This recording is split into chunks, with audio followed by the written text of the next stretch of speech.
en billones de pesos y a partir de ese umbral podrán llevarse el ahorro a un fondo privado de pensiones. Si usted quiere una pensión más alta a 2.3 salarios mínimos, esa plata tendrá que venir de un ahorro individual privado en un fondo privado. El básico, que será la primera pensión, la que entregará el Estado colombiano en Colpensiones, será a platas de hoy máximo 3 millones de pesos. El ahorro pensional de los colombianos lo va a administrar, para que no haya lugar a suspicacias, una fiducia en el Banco de la República y no Colpensiones, que hoy es dirigida por un político de izquierda. Tantas eran las suspicacias que el gobierno aceptó en los acuerdos políticos que hubo anoche, eso, que Colpensiones no manejara la plata de ese traslado masivo de dinero que va a haber de los fondos privados a Colpensiones. Van a ser muchos billones, miles de millones de pesos. Se aprobó también el artículo que permite reconocerle a las mujeres 50 semanas de cotización por cada hijo, eso sí, hasta 3 hijos. Y hubo allí un debate al que se opuso la ministra de Trabajo porque no tienen el aval del Ministerio de Hacienda. Quiere decir que muchas mujeres en Colombia podrían automáticamente cotizar 150 semanas si certifican tener 3 hijos y se podrían pensionar con 850 semanas cotizadas, a lo cual se opone el Ministerio de Hacienda. También fue aprobado el artículo que permite cotizar por días y semanas a cualquier trabajador, no solamente a las empleadas domésticas. Bienvenidos, ya les voy a hablar de este tema porque en la práctica es un round que está ganando el gobierno, que no tiene mayorías en el Senado, pero las construyó hábilmente el ministro Velasco, que es el ministro del Interior. Se están configurando unas nuevas mayorías después del rompimiento de hace un año. Fracasada la reforma de la salud, el gobierno parece haber entendido que tiene que tender puentes y lo está haciendo. Esta reforma pensional tiene un ritmo diferente al de la fracasada reforma a la salud. En la práctica, lo que está haciendo la pensional es acabar con las pensiones altas en Colombia. La edad de pensión, eso sí, no se toca, seguirá siendo 57 años para las mujeres, 62 para los hombres. Pero nadie en el futuro, quienes están comenzando su vida laboral, no habrá pensiones de más de 2.3 salarios mínimos. Se acaban las pensiones, las muy altas, las medianas, y aquí se va a nivelar por lo bajo. Y quienes aspiren a tener una pensión de más de 3 millones de pesos tendrán que hacerlo a punta de un ahorro individual, pero claro, eso depende de cada quien. Bienvenidos, muchas noticias para acompañarlos esta mañana. A las 7, dentro de una hora, dentro de 56 minutos, vamos a revelar la encuesta de Inbamer para Blue Radio y para Caracol Televisión. La encuesta que mide los 100 días de los nuevos alcaldes y mide cómo le va al gobierno Petro y sus reformas. La desaprobación del presidente Petro llegó al 60% y la aprobación al 34%. Esa tercera parte del país es lo que ha tenido siempre el presidente Gustavo Petro. Es muy probable que ahí no vaya a bajar. El presidente Petro tiene, desde cuando fue alcalde de Bogotá, tiene una tercera parte del país. La diferencia es que para las elecciones presidenciales de hace 2 años logró conquistar al centro y ese centro lo ha perdido el presidente Petro. Las cosas no le van bien, sin embargo, afuera al presidente Petro le va muy mal a su gobierno, las cosas se están empeorando, dice la inmensa mayoría de los colombianos, la inseguridad es la principal preocupación, hay un respaldo cada vez más creciente, en la medida en que baja Petro, crece el respaldo a las instituciones y a propósito de las reformas del gobierno, el sistema de salud sale bien, muy bien calificado, la gente cree que hay cosas por mejorar, pero a la gente, dice este retrato, le gusta, le parece bueno el sistema de salud que tenemos en Colombia. El 56% está en desacuerdo con las intervenciones a propósito a la CPS. El 43% cree que en esas CPS intervenidas habrá peor atención que el actual modelo. Y le va bien o muy bien a los alcaldes en estos 100 días, al alcalde de Bogotá, de Barranquilla, de Medellín y de Cartagena, que salen bien calificados. A propósito del presidente Petro, les hablaré de la frase en la inauguración de la Feria del Libro en Bogotá, en donde estuvo con el presidente de Brasil, Brasil, Luis Ignacio Lula da Silva, el mentor de la izquierda en América Latina, y soltó una frase el presidente Petro para la historia. Estaba hablando de García Márquez y de José Eustacio Rivera, el autor de La Vorágine, y dijo a manera de recriminación que el corazón de Colombia se ha llenado de odio y de violencia. Una frase, por supuesto, muy rara, viniendo de quien viene. Ya Estados Unidos reimpuso las sanciones a Venezuela, que desde hoy amanece nuevamente en plan de sanción. Quien quiera hacer negocios con el petróleo o con el gas de PDVSA, Colombia por supuesto, va a tener que pedirle permiso a Estados Unidos o entraría en la lista Clinton, en la lista de las sanciones. Si Colombia quiere, como tiene la voluntad del presidente Petro, justo ayer Venezuela dice que está lista en 6 meses para vender el gas de Colombia, pero ahora regresando a las sanciones también habrá mediación de ese tema. Hablando de Venezuela, el presidente Petro propuso una especie de plebiscito, un pacto democrático que debería ser el día de las elecciones, julio de este año, a pesar de que no va a haber candidatos de la oposición, un pacto poco probable que Maduro lo cumpla, así como incumplió los acuerdos de Barbados. Tenemos muchas historias para acompañarlos esta mañana. Bienvenidos. Hoy es jueves 18 de abril, es el día de los monumentos y de los sitios históricos. Hoy, hace 100 años, nació uno de los grandes arquitectos en Colombia, don Germán Samper. Les voy a actualizar en segundos. A propósito, nivel de los embalses. Llovió en Chuza, que queda en Fomeque, en Cundinamarca, pero hay problemas de bloqueos para entrar a Hidroituango. Como si faltaran los problemas, EPM está advirtiendo que hay una protesta de habitantes de Toledo, se llama ese municipio, que no dejan pasar a los trabajadores de Hidroituango, agravando la posibilidad ahora de un racionamiento si Hidroituango no completa su capacidad. Aquí está lo más importante en el resumen de noticias que compartimos, que preparamos en Voces y Sonidos en Mañanas Blue. Ya se cerró, ha sido aprobado el grupo de los artículos que se explicaron con la mayoría que exige este tipo de leyes, ha sido aprobado. La plenaria del Senado aprueba el controvertido umbral de la reforma pensional en 2,3 salarios mínimos. Eso quiere decir que todos los cotizantes harán aportes obligatorios a Colpensiones por sus 2,3 salarios mínimos mensuales de ingresos. Marta Peralta, senadora del Pacto Histórico. Quisimos aumentar el umbral, que se mantuviera en los 3 salarios mínimos para que pudiese abarcar más población del país, sobre todo la clase mediana, trabajadora, pero el consenso nos llevó a aprobar sobre los 2.3. Como quedó el texto, todos los colombianos van a cotizar los primeros 3 millones de pesos de su ingreso en Colpensiones. Solo si usted gana más, podrá llevar una parte de su ahorro al sistema privado, a que se lo administre una AFP. Por supuesto, ese también es el punto a partir del cual se marca el costo fiscal de esta reforma. Habló la senadora Norma Hurtado del partido de la U. Sin una sola sustentación fiscal.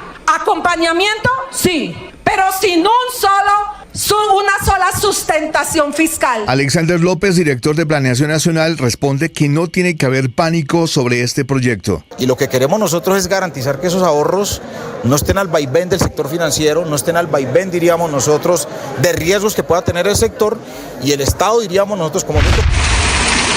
En las últimas horas llovió sobre el embalse de Chuza, uno de los que surte de agua a Bogotá, pero esto no es suficiente y continuarán las medidas de racionamiento. Hoy aplica el turno 8, en donde se encuentran las localidades de Antonio Nariño, Bosa, Chapinero, Kennedy, Los Mártires, Rafael Uribe, San Cristóbal, Santa Fe, Usaquén, sumados a los puntos de suministro de La Calera y Arboreto. El alcalde mayor de Bogotá, Carlos Fernando Galán. Ahora bien, ustedes vieron, llovió, afortunadamente es una gran noticia que haya llovido en Chuza, pero es importante mandar el mensaje de que estamos lejos de la meta. La ministra de Medio Ambiente, Susana Muhammad. Nos toca acogernos a prender una vela todos los días a ver si vamos a tener agua, porque lo que quedará es rezar. La Comisión Reguladora de Energía ya tiene lista una resolución con zanahoria y garrote para buscar ahorro en el consumo de energía eléctrica por parte de todos los colombianos, con el fin de alejar el fantasma del apagón.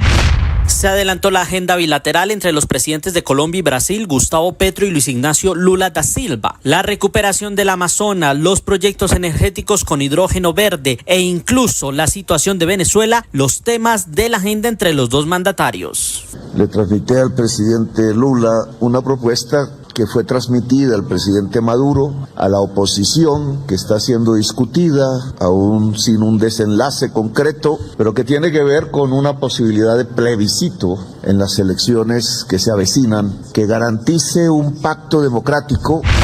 Durante su intervención en la Feria del Libro en Bogotá, el presidente de la República, Gustavo Petro, recordó la novela La Vorágine y dijo que Colombia sigue con el odio de hace 100 años. Por eso el corazón no se llenó de amor, sino se llenó de odio y de violencia.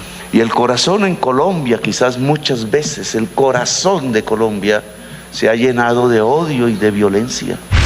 Según la más reciente encuesta de Inbamer Poll, la imagen del presidente Gustavo Petro sigue cayendo, teniendo solamente un 34% de aprobación, cayendo en 20 puntos porcentuales desde el inicio de su gobierno. La encuesta también midió la aprobación de gobernadores y alcaldes en sus primeros días de gestión. Repuntaron los alcaldes de Barranquilla, Bogotá, Medellín y Bucaramanga, menos el alcalde de Cali, Alejandro Eder, cuya favorabilidad cayó 15 puntos. El gobernador con mayor aprobación en el país, según la encuesta, es Andrés Julián Rendón, gobernador de Antioquia, quien subió 7 puntos en la encuesta.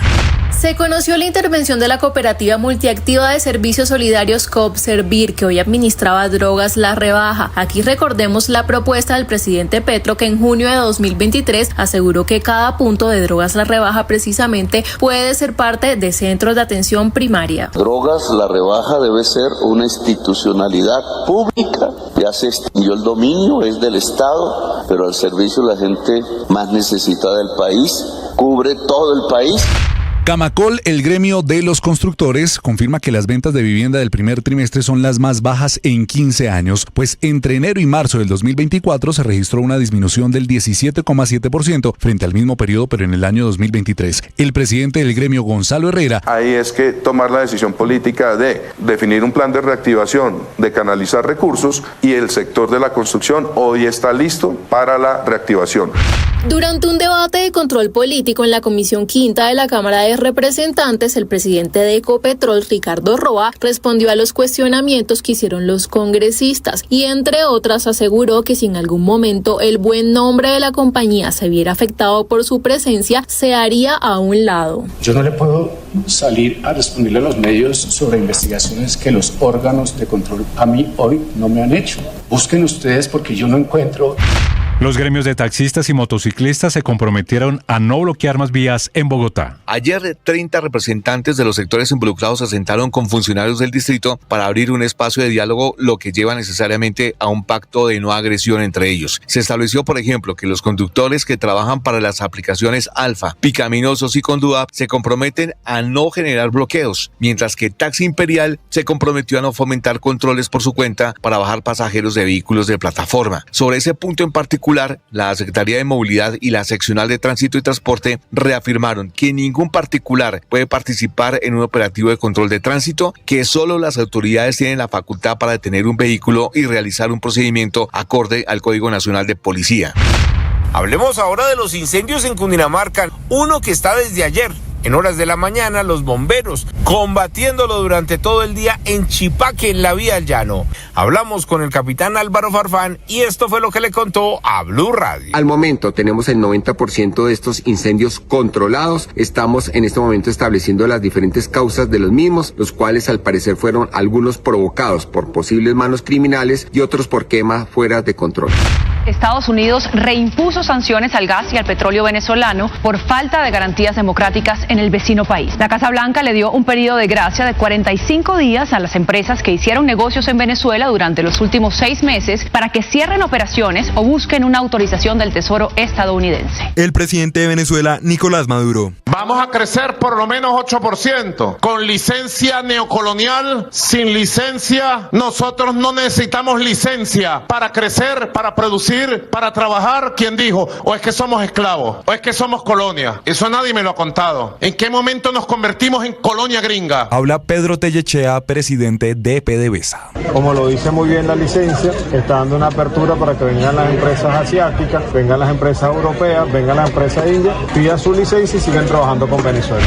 ¡Gole! ¡Gole! ¡Gol! ¡Gana Millonarios. Millonarios 3, Millonarios 3, Millonarios 3, Junior 2. Polémica victoria de Millonarios ante Junior de Barranquilla por la fecha 17 de la Liga Colombiana. Los jugadores del cuadro tiburón a modo de protesta se quedaron parados tras el primer gol albiazul. Los dirigidos por Arturo Reyes apoyaron a su técnico en la rueda de prensa postpartido. Con este resultado, Millonarios vuelve a ingresar a los 8 primeros del torneo, ubicándose en la séptima casilla con 25 puntos. Estás escuchando Blue Radio.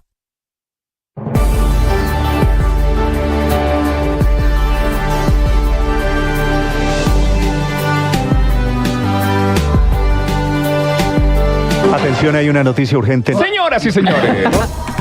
Tendencia a nivel global. Bienvenida, mil gracias por estar con nosotros hoy aquí en Blue Radio. Usted enfermo por el fútbol y los compañeros de seminario en retiros. Rezando rosario y yo.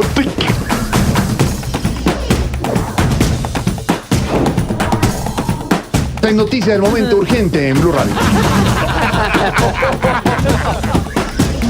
Blue, más que radio.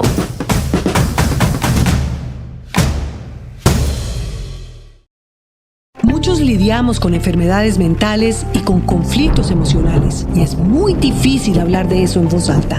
Soy María Elvira Arango y los invito a escuchar Qué Locura, historias reales de lo que no se habla, con testimonios conmovedores y con expertos y especialistas. Escúchenos, este es un lugar seguro. Este podcast es impulsado por porquequieroestarbien.com, el programa de salud mental de la Fundación Santo Domingo. La producción es de La No Ficción y Boombox de Caracol Televisión. Encuentre todos los episodios del podcast en boombox.com o en su plataforma de audio favorita. Boombox Podcast, un mundo por escuchar. Boombox.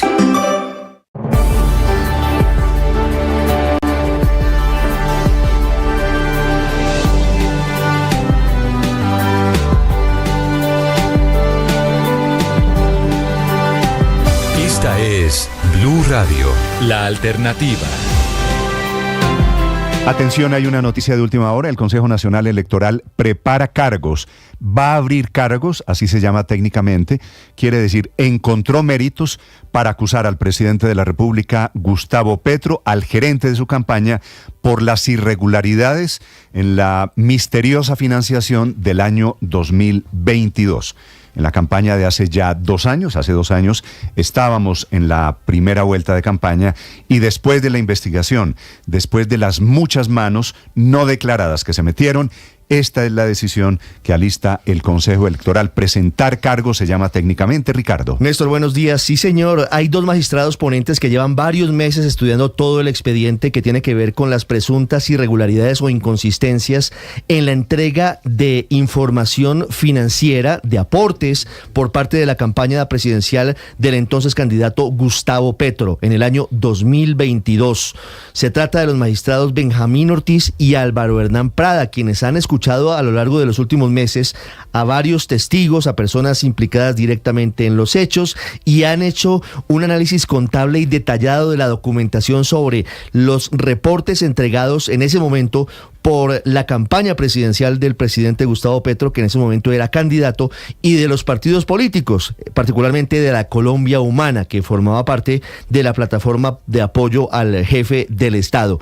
Blue Radio ha conocido que en las próximas semanas los magistrados Benjamín Ortiz y Álvaro Hernán Prada radicarán la ponencia ante la Sala Plena del Consejo Nacional Electoral, pidiendo que se formulen cargos en contra del hoy presidente de la República, Gustavo Petro, en contra del hoy presidente de Ecopetrol, Ricardo Roa Barragán, y en contra de los auditores de campaña por presuntas inconsistencias en el reporte de las cuentas que fueron entregadas por parte de la campaña como gastos en el año 2022.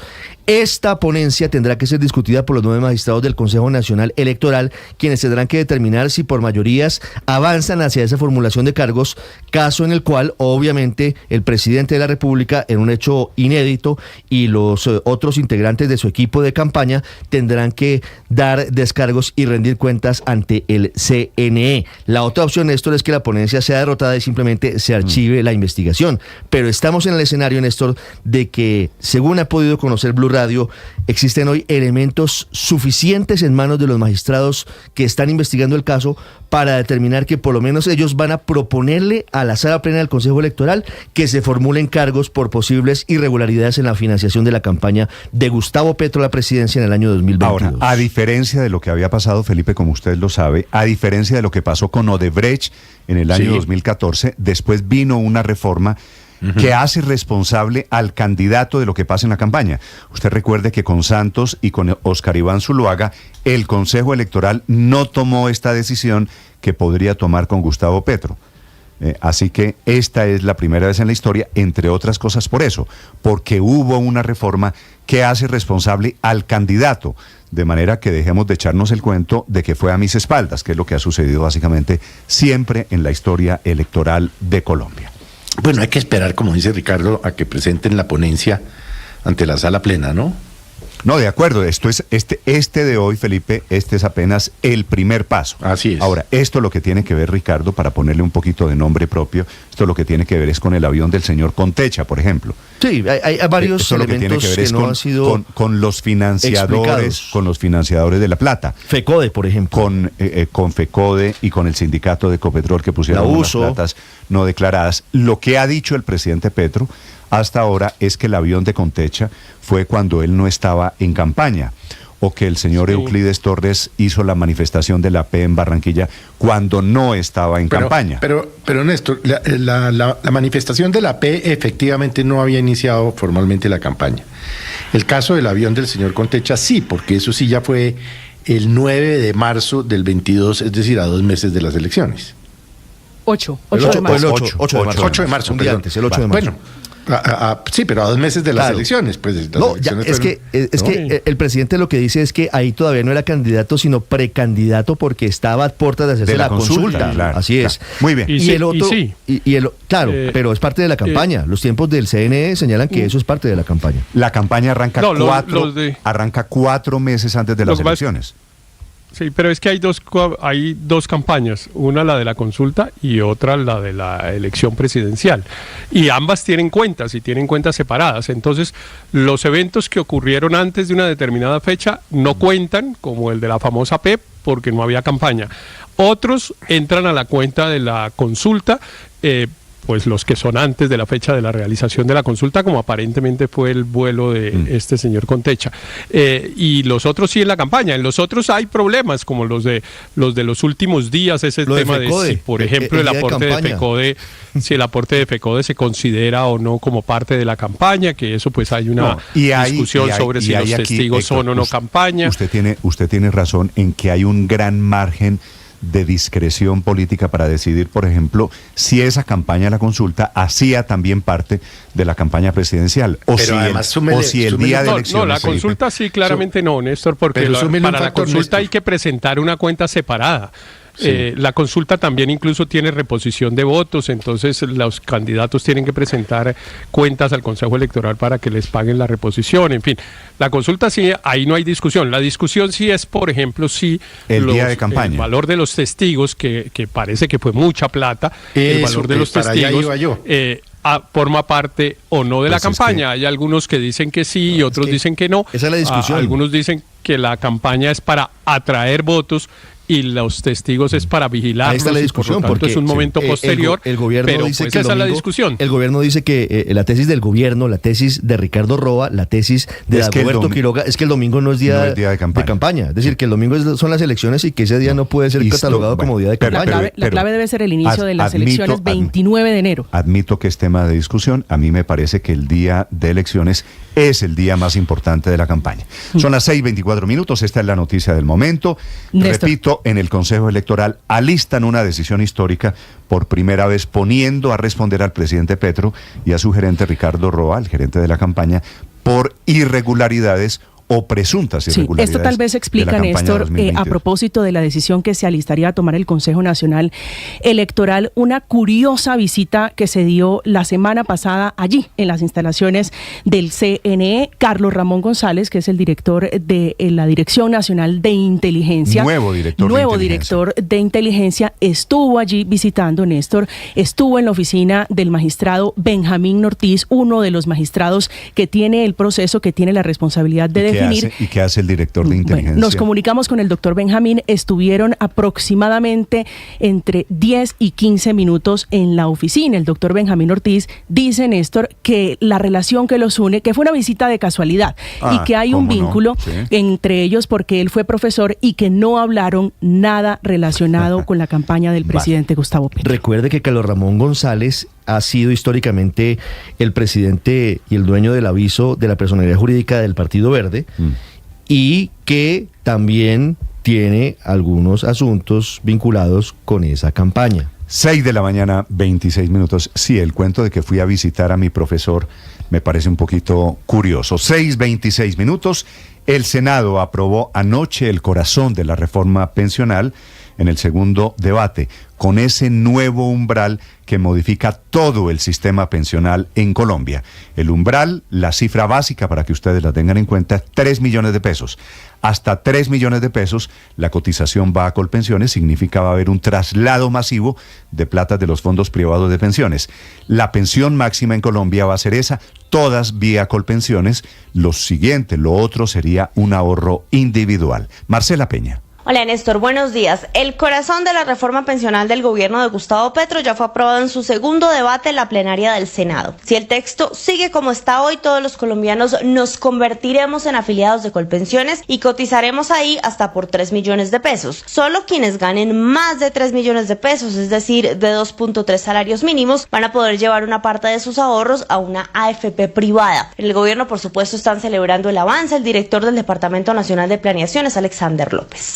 Nuestro proyecto, además de proteger y garantizar que el sistema sea sostenible a lo largo del tiempo, buscamos también que haya un ahorro importante para poder garantizar que 3 millones de abuelos que hoy están en unas condiciones absolutamente desfavorables, abuelos que en toda su vida trabajaron y no pudieron cotizar, no pudieron tener un contrato laboral, pues podamos entonces con parte de esos recursos pues darle un beneficio o un subsidio. Los votos liberales fueron clave en esta jornada y el senador John Jairo Roldán dice que hoy su partido apoya la iniciativa porque se despejaron las dudas y se tomaron medidas para cuidar el ahorro de los colombianos. Con el presidente Petro no hay arreglos burocráticos,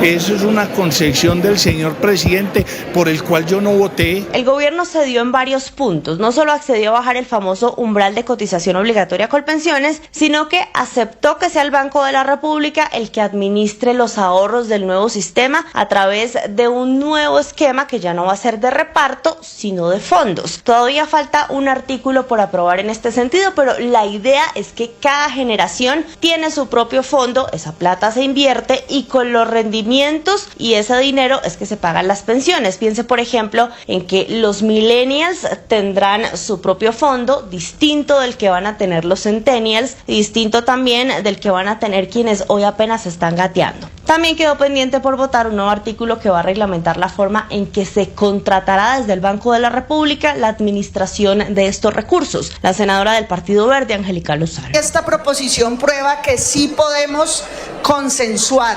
Esta proposición es suscrita por todos los partidos políticos de gobierno, independientes y de oposición, con el liderazgo de la senadora Norma Hurtado.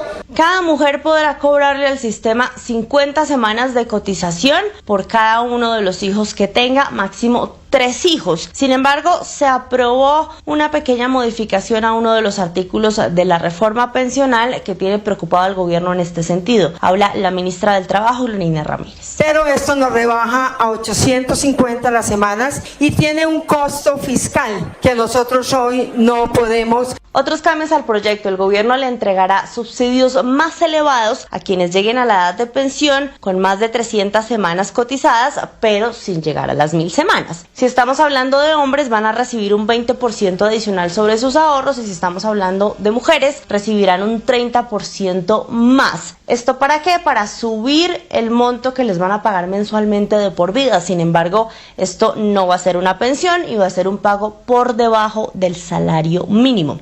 También pasa un artículo que va a ser clave en varios sectores de la economía, y es la cotización por semanas. Hoy solo se permite este tipo de cotizaciones para las empleadas del servicio doméstico, pero aquí se abre a todas las demás actividades económicas. Piensa, por ejemplo, en alguien que va todos los domingos a una tienda de barrio. Pues bien, esa persona ahora podría contar al final del mes con una semana cotizada sobre la cuarta parte de un salario mínimo. Pero que tengamos un avance no implica que la discusión esté cerrada, y a esto todavía le falta mucho por terminar. Solo por ponerle un ejemplo, quedan unos 40 artículos por discutir, entre ellos el pilar solidario y el régimen de transición. Después de eso, todavía faltan 2 debates completos en la Cámara de Representantes, y todo este trámite tiene que estar listo contra reloj, porque si esta reforma no está aprobada por completo antes de que terminen las sesiones de este semestre, queda archivada por tiempos. Marcela Peña, Blue Radio. Camila Carvajal es periodista. Está en Mañanas Blue. 6 de la mañana, 31 minutos. El presidente Petro lo había advertido, era junio de 2023, hace 10 meses. Dijo que Drogas La Rebaja debía ser adscrita al Ministerio de Salud y ser la droguería mediante la cual se entregaran las medicinas en el nuevo modelo de salud. Es decir, desde ese momento se imaginaba las farmacias como la punta de lanza de su propuesta de modificar el actual sistema. En medio justamente de la crisis de medicamentos en Colombia, la Superintendencia Solidaria tomó el control administrativo de Copservir, que es la Cooperativa de Servicios Solidarios, cooperativa que hoy administra Drogas La Rebaja, y desde hace por lo menos 20 años está relacionada con la administración de unas droguerías en poder en realidad de la SAE, cuyo manejo se había entregado de las otrora propiedad de los Rodríguez Orejuela. Las principales razones de la intervención con la que amanecemos, dice la Supersolidaria, son 4. La primera, inconsistencias en la información que suministró Copservir a la Supersolidaria. La segunda, incumplimientos de los estatutos al aprobar en su Asamblea General asuntos para los que no fue convocada. Tercero, un contrato, según la Superintendencia, sin autorización del juez, que tenía en conocimiento la extinción de dominio precisamente sobre bienes y activos. Y cuarto, porque los reportes financieros de Copservir no reflejan los hechos económicos de la sentencia de extinción de dominio en favor del Estado. Traducción, no son claras las cuentas, dice la Superintendencia. Esta mañana la Superintendencia asegura además que no habrá despido de empleados, que no dejarán de vender medicamentos y que tampoco van a cerrar las droguerías. Lo cierto es que Copservir nació hace más de 27 años, cuando los trabajadores de la cooperativa se asociaron para ser una de las más grandes cadenas de farmacias en Colombia. Hoy hacen presencia en 202 municipios del país, con más de 1.030 droguerías y una generación de más de 6.700 empleos directos. De esa cooperativa y de esa droguería de Drogas La Rebaja, el futuro desde hoy depende del agente interventor. Ricardo Ospina es periodista. Está en Mañanas Blue. 6:34. A pesar de los aguaceros de las últimas horas, no tenemos que confiarnos. Sigue bajo máxima alerta la situación por el nivel descendiente de los embalses y por la situación que se presenta también, no solamente con el suministro de agua, como por ejemplo en Bogotá, donde hay racionamiento diario por zonas, sino que también está en máxima tensión el sistema de interconexión eléctrica. Estamos, recuerden ustedes, a menos de 2 puntos porcentuales de la posibilidad de entrar en un eventual racionamiento de energía. Y por eso, después de varios meses de estarlo solicitando los expertos, la Comisión Reguladora de Energía y Gas finalmente publicó, y sería cuestión de horas, la firma de una resolución que lo que pretende es sancionar a quien desperdicie energía y beneficiar con un alivio en el costo de su tarifa a quien tenga una buena tarea de ahorro en sus hogares.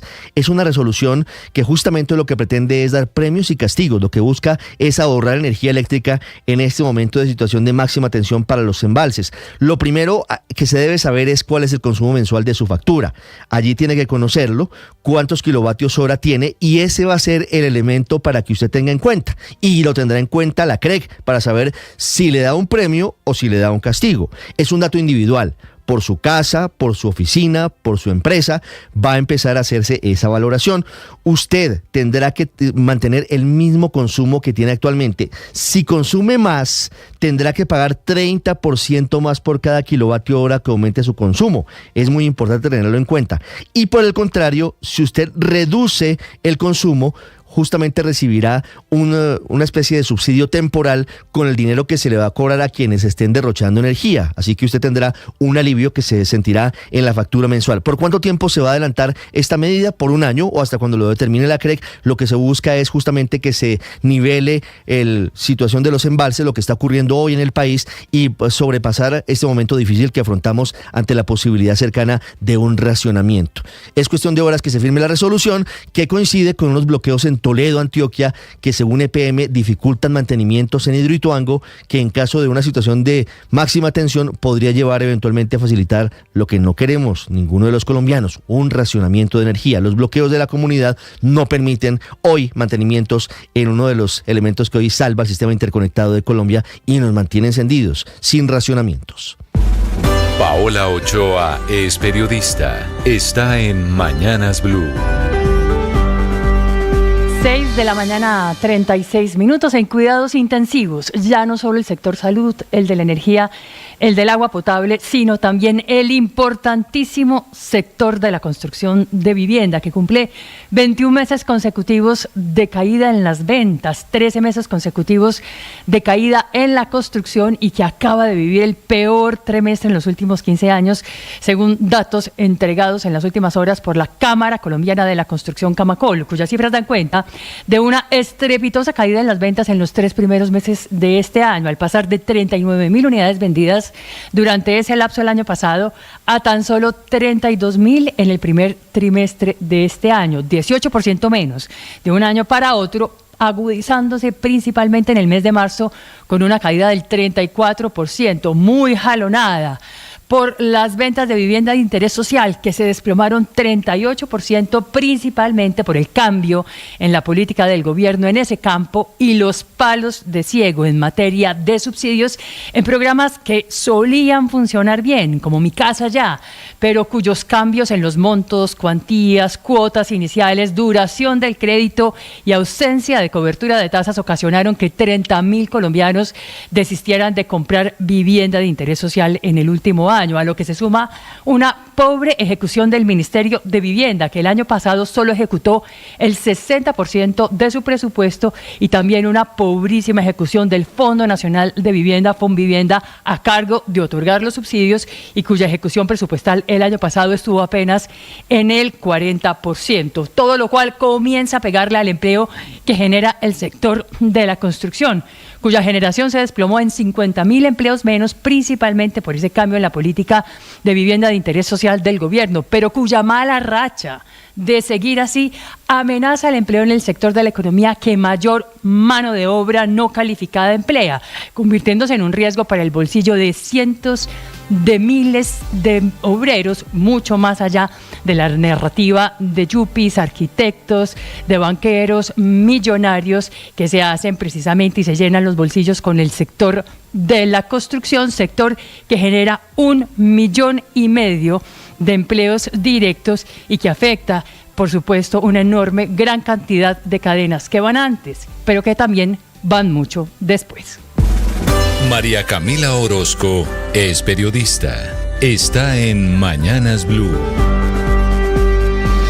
Ya son las 6:39 de la mañana. Después de la amenaza de la disidencia de las FARC de Iván Mordisco a la fuerza pública, está apareciendo otro frente guerrillero lanzando advertencias. Es el Frente 44 Antonio Ricaurte del bloque Amazonas, que delinque en Guaviare, en Caquetá y en una parte en el departamento del Cauca, que le está exigiendo a la población civil que no permita la cercanía ni ubicación de tropas del ejército en sus viviendas e incluso sus escuelas, para que no se vean afectados con el fuego cruzado. La advertencia llegó en forma de video, armados hasta los dientes se ven los guerrilleros, y fue una oportunidad para respaldar a Iván Mordisco, el nuevo jefe de la disidencia No solo lo avalan como comandante de esa organización criminal, sino que le mandan un mensaje claro al gobierno del presidente Gustavo Petro, diciéndole que la única salida para volver a la mesa de negociación es que el cese al fuego regrese, pero que se haga con todas las disidencias,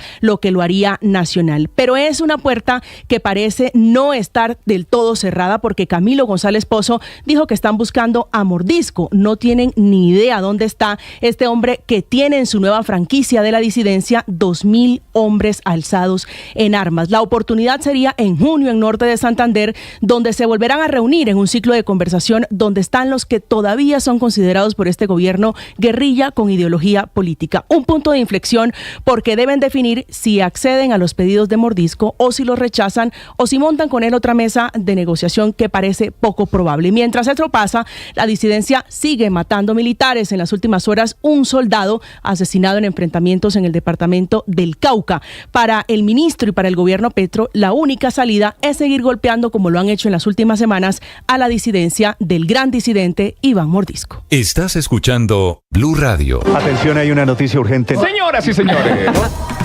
Tendencia a nivel global. Bienvenida, mil gracias por estar con nosotros hoy aquí en Blue Radio.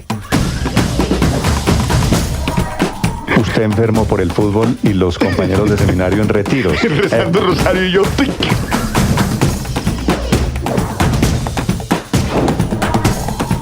Esta es noticia del momento urgente en Blue Radio. Blue, más que radio.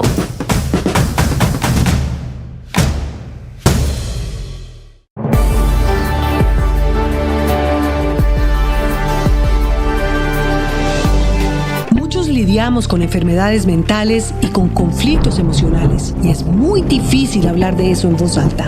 Soy María Elvira Arango y los invito a escuchar Qué locura, historias reales de lo que no se habla, con testimonios conmovedores y con expertos y especialistas. Escúchenos, este es un lugar seguro. Este podcast es impulsado por porquequieroestarbien.com, el programa de salud mental de la Fundación Santo Domingo. La producción es de La No Ficción y Boombox de Caracol Televisión. Encuentre todos los episodios del podcast en boombox.com o en su plataforma de audio favorita. Boombox Podcast, un mundo por escuchar. Boombox.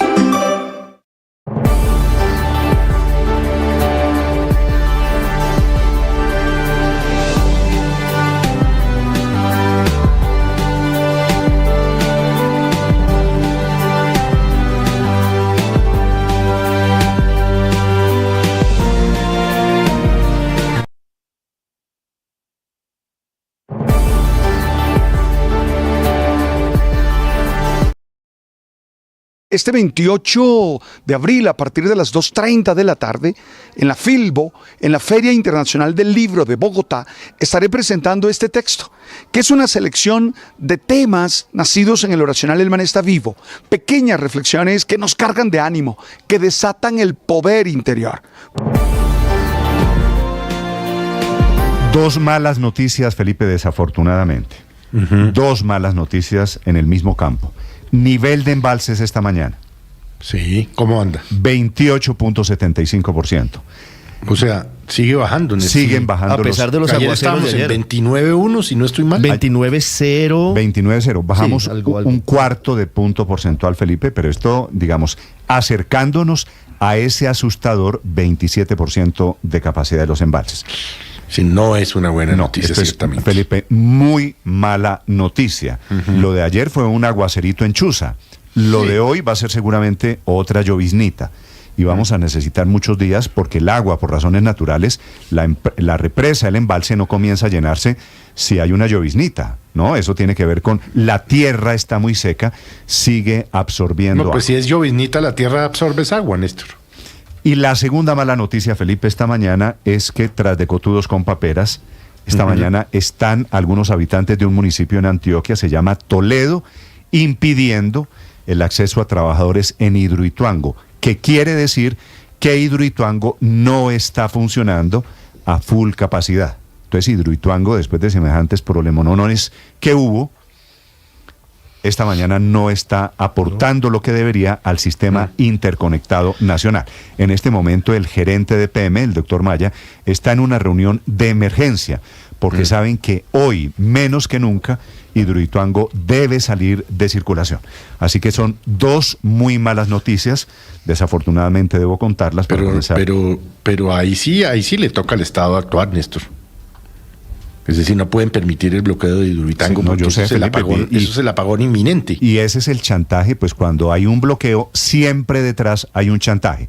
El bloqueo es en la Avenida El Dorado, porque saben que allí es más ruidoso, el bloqueo es en un puente porque saben que afectan a más personas, y claro, la gente bloquea Hidroituango porque estamos a punto de racionamiento.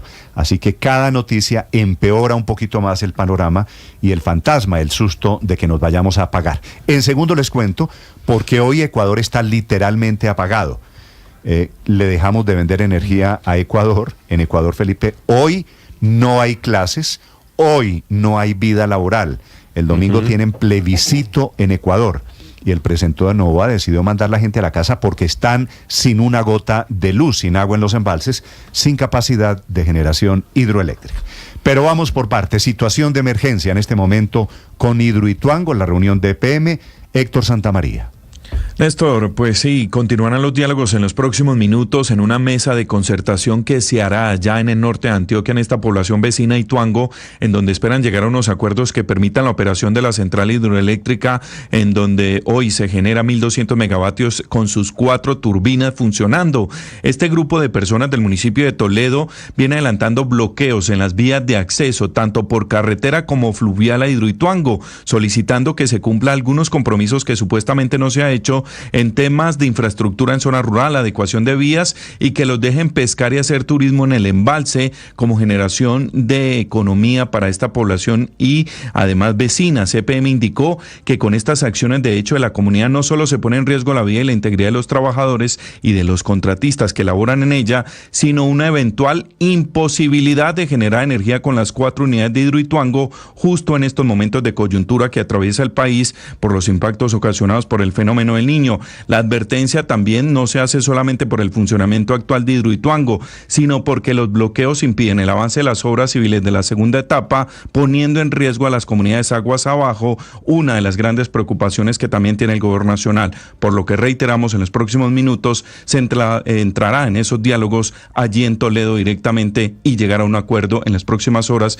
y se desbloquee este acceso a Hidroituango, a la central importante en el norte de Antioquia, Néstor. Arriesgar Hidroituango, Héctor, gracias Felipe, arriesgar Hidroituango porque por unas personas quieren el turismo y pescar en la represa, pues obviamente parece un despropósito, un acto de anarquía, de chantaje en este Néstor, momento. Hoy pero ahí tiene que actuar el Estado con toda su fuerza. Es que no, aquí no puede seguir pasando que todo el mundo hace lo que se le da la gana, que porque el derecho a la protesta y no sé qué. Esto puede acelerar el tema del apagón. No, pues eso del interés. Es que hoy ya estamos hablando de un tema, ya estamos hablando de que ese derecho a la protesta consagrado constitucionalmente está poniendo en riesgo a 50 millones de colombianos. Por eso, Felipe, hay un concepto que es el bien común. Claro. Si se llega eventualmente, Víctor, hoy a bajar la capacidad o a apagar Hidroituango, nos fregamos, ¿no? Claro, porque Hidroituango, y esta cifra hay que tenerla en cuenta, en los últimos días ha estado generando, Felipe, el 8,5% de la energía que consumimos los colombianos. Imagínese que usted vive en un barrio de 10 casas, ¿sí? Prácticamente una casa es energizada por Hidroituango, para citarle un ejemplo para que lo entienda. Entonces, si sacamos a ese generador, de hecho es el que más está aportando, la generadora que más está aportando en este momento a Colombia, en este momento es Hidroituango, si se llega a apagar, pues imagínese las consecuencias consecuencias para el país. 6 de la mañana, 49 minutos. Ecuador esta mañana en una situación de crisis. Ya ellos están en el racionamiento. Hoy, repito, no hay clases para millones de niños y no hay clases para millones de trabajadores. El domingo tienen plebiscito en Ecuador y el presidente Noboa dice que le están saboteando su plebiscito, que el corte de energía desde Colombia tiene motivaciones políticas. En Quito a esta hora, Jacqueline Cujilema. Néstor, buenos días. Ecuador atraviesa una grave crisis energética. El gobierno ecuatoriano ha decidido suspender la jornada laboral este jueves y viernes en el país, así como las clases en colegios y universidades debido a los apagones a causa de una fuerte sequía que afecta a las centrales hidroeléctricas y a la falta de un plan de contingencia. Hoy tomamos una decisión fuerte, una vez más, porque nos toca, que es declarar en emergencia el sector energético del país. Durante este periodo, Néstor, se llevarán a cabo mantenimientos en las plantas eléctricas para afrontar esta situación que atraviesa el país desde 2023. De igual manera, el primer mandatario ecuatoriano anunció que cubrirá el 50% de la factura eléctrica de los hogares en el mes de abril. Mediante un comunicado, también la Presidencia de la República informó que lleva a cabo una investigación que revela ocultamiento de información crucial por altos funcionarios, incluida la exministra Andrea Robo y 22 funcionarios. Es decir, los recortes de energía no solo respondieron a circunstancias ambientales, sino a actos de corrupción y negligencia. Le pedí la renuncia a la ministra y asimismo hemos iniciado una investigación por sabotaje, porque hay en ciertas zonas, en ciertas plantas eléctricas, ha habido sabotaje. Esta investigación no va a descansar, ya hemos presentado a Fiscalía y el CIES está trabajando en eso. Toda persona involucrada será considerado no solo traidor a la patria, sino una amenaza a la seguridad nacional. Por su parte, Colombia dejó de exportar energía a Ecuador como medida para lidiar con la grave sequía asociada al fenómeno del Niño, que tiene los embalses por debajo del 30% de su capacidad. Néstor, estas medidas llegan en un momento crítico en Ecuador, cuya producción eléctrica se ha visto desbordada por la demanda, lo que ha causado apagones de varias horas en diversas localidades y a vísperas de una consulta popular y referéndum programada para este domingo 21 de abril. Desde Ecuador, para Blue Radio, Jacqueline Cujilema.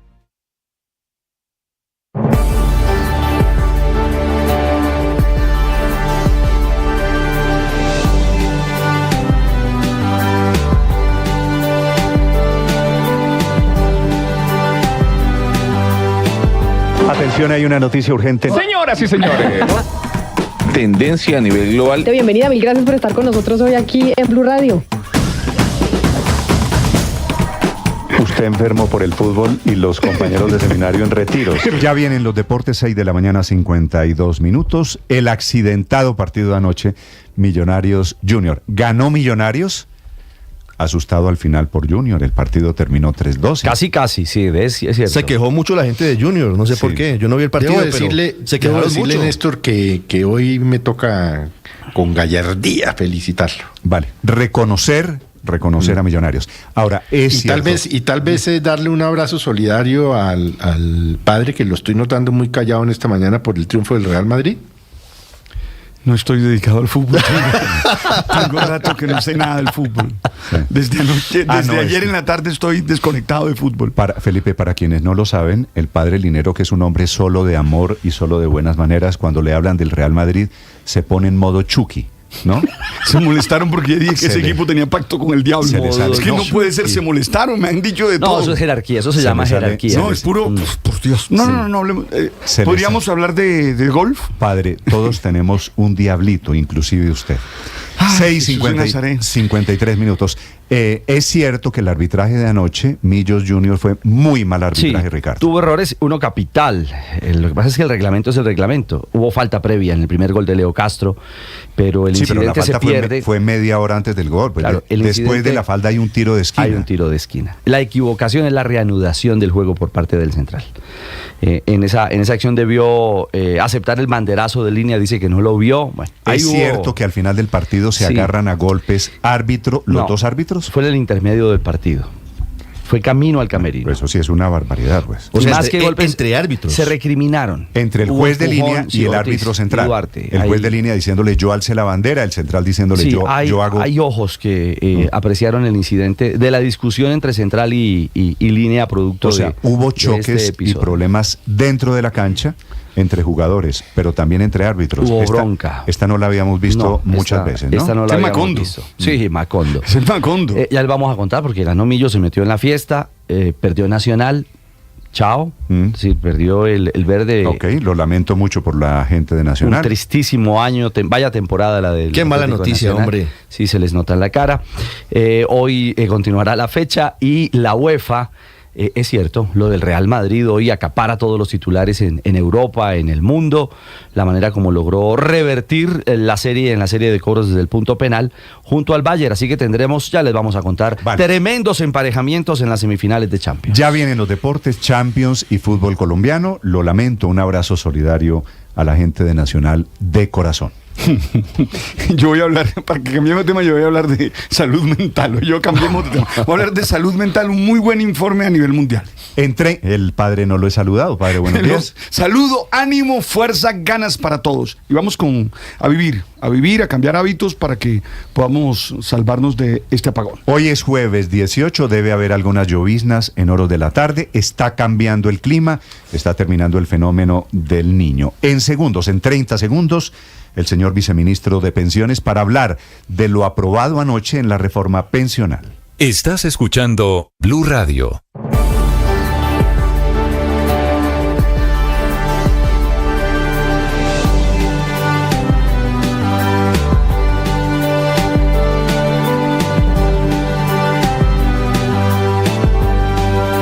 Estás escuchando Blue Radio y bluradio.com. Señor viceministro Iván Jaramillo, bienvenido y muy buenos días. Buenos días, Néstor, para ti, para toda la mesa de trabajo, para todos los clientes hasta ahora. Viceministro, la pregunta repetida que tengo esta mañana, esto va a ser un revolcón grande en el tema de pensiones. ¿Qué quiere decir umbral, señor viceministro? ¿Qué quiere decir el mínimo de 2.3 salarios mínimos? ¿Cómo cambia el modelo de pensiones? Gracias por esa pregunta, Néstor, porque queremos hacer claridad a todos los colombianos. El sistema de pilares por el que está optando en este momento el Congreso de la República conforme a la propuesta del gobierno implica que vamos a tener un pilar solidario en el que todos los colombianos que estén en estado de vulnerabilidad van a recibir una transferencia económica no condicionada de 223.000 pesos. En el pilar semicontributivo una renta vitalicia de sus ahorros, el 3% anual y un subsidio del gobierno del 20% en el caso de los hombres, del 30% en el caso de las mujeres. En el pilar contributivo, que es donde están los ciudadanos que aportan al sistema de forma contributiva, van a tener un umbral conforme al cual van a aportar a Colpensiones hasta 2,3 salarios de los devengos que tengan, y el exceso de lo que aporten, es decir, el mayor valor de lo que estén aportando sobre esa base, van a ir a un fondo privado. Es decir, el 2,3%, que es el umbral al que se refiere la pregunta, es el que determina hasta qué porcentaje de los 2,3% no, sino 2.3 salarios mínimos. 2,3 salarios, perdón. Sí, perdón, esto perfecto. 2,3 salarios, vamos a ir todos a Colpensiones. ¿Le parece si hablamos, vice, le parece si hablamos para efectos de la explicación en pesos? Es decir, quienes ganan hasta 3 millones de pesos van todos hoy de los fondos privados a Colpensiones, ¿cierto? Hasta 3 millones de pesos, no, porque es que es 1.300.000 el salario mínimo en este momento, Néstor. Sería 2 millones, Digo, quienes ganan hasta 3 millones de pesos o inclusive quienes ganan más de 3 millones de pesos van para Colpensiones. Todos van a Colpensiones hasta 2,3 salarios, exactamente. Y si usted quiere pensionarse con más de 3 millones de pesos, tendrá que cotizar también simultáneamente en una cuenta en un fondo de ahorro individual. En el exceso de lo que deben, más de 2,3 salarios mínimos, va a ir a un fondo de ahorro individual, exactamente. Sí. Viceministro, esto en la práctica quiere decir, pasamos de unas pensiones medias, altas, hoy hay gente que se pensiona con 4, 5, 7, 10 millones de pesos, que en Colombia claro que es una pensión alta. ¿Se acaban las pensiones medias y altas en Colombia? ¿Todos vamos a tener una pensión chiquitica? No, se acaban los subsidios a las altas pensiones. Uno puede cotizar, Néstor, hasta 2,3 salarios mínimos a Colpensiones y el exceso a un fondo privado. Si usted quiere tener una pensión más alta, pues debe cotizar con mayor disciplina y mayor esfuerzo al fondo privado. Pero el fondo privado, no, Néstor, por eso, pero el fondo privado es un ahorro. Eso es como si el gobierno me dice, vamos a cortar las pensiones y usted puede ahorrar en un banco. Claro, hoy yo también puedo ahorrar en un banco si quiero una pensión más alta. En la práctica, viceministro, esto es un gran tijeretazo a las pensiones medias y altas en Colombia. En la práctica es un gran tijeretazo a los subsidios a las pensiones altas. Pero Néstor, insisto, lo que va hoy al fondo de ahorro, cuando yo cotizo un fondo privado, es el 11,5% del 16% que yo aporto. Con la reforma va a ir el 13,2%, es decir, se va a aumentar el porcentaje de ahorro y obviamente hay un estímulo a que los colombianos ahorren para mejorar su pensión. Por supuesto que hay un recorte, pero a los subsidios que da el Estado para financiar pensiones altas. Estamos de acuerdo en esa afirmación. Sé que todavía falta camino para la reforma, pero le formulo preguntas de los oyentes. Entenderá que todos los colombianos, unos en mayor y otros en menor medida, estamos pendientes de lo que apruebe el Congreso. Le transmito la pregunta de un oyente. Si una persona gana más de 2.3 salarios mínimos, ¿no puede tener toda su pensión en Colpensiones? Si gana más de 2,3 salarios mínimos, hasta lo que deben 2,3 salarios mínimos va a Colpensiones y el exceso va a un fondo privado que el ciudadano escoja, el afiliado escoja. Es decir, la respuesta es no. Si una persona gana más de 2,3 millones de salarios mínimos, no puede poner el excedente del Colpensiones, estaría obligado a llevarlo a los fondos privados. Estaría obligado a ir el componente individual en los fondos privados, exactamente. Ver, vice, le propongo.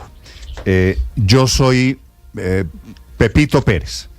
Me gano 15 millones de pesos, que en Colombia eso es considerado un salario alto. Hago parte de las personas que ganan bien en Colombia, ¿cierto? Este es el ejemplo que le quiere poner. Entonces, tengo, por supuesto, si me gano 15 millones de pesos, la expectativa de tener una pensión equivalente a esos 15 millones de pesos. Los primeros 3, la cotización sobre los primeros 3 va para Colpensiones. ¿De acuerdo? Los primeros 2,3. No, por eso. 2,3 salarios mínimos equivalen hoy a 2.990.000 pesos. Por eso hablo de 3 millones de pesos. Sí. Correcto. Entonces, cotizo para la pensión en Colpensiones y mi aspiración es pensionarme en Colpensiones con 3 millones de pesos. ¿Estamos de acuerdo hasta ahí? Hasta ahí. Y si quiero tener una pensión más alta, como efectivamente quiero tener, entonces me toca meter la plata, cotizar diferente, cotizar un adicional en un fondo de ahorro pensional. En un fondo de ahorro individual. En un fondo de ahorro privado. Exacto, con el exceso de los 3 millones que se está devengando, 2.900.000, va a ir a un fondo privado que usted escoge conforme a las tasas de rentabilidad y puede hacer aportes voluntarios para mejorar esa tasa de retorno, por supuesto. La gente joven, la gente que está comenzando hoy su vida laboral, quienes tienen 20, 30, quienes están en ese rango comenzando a trabajar, no van a tener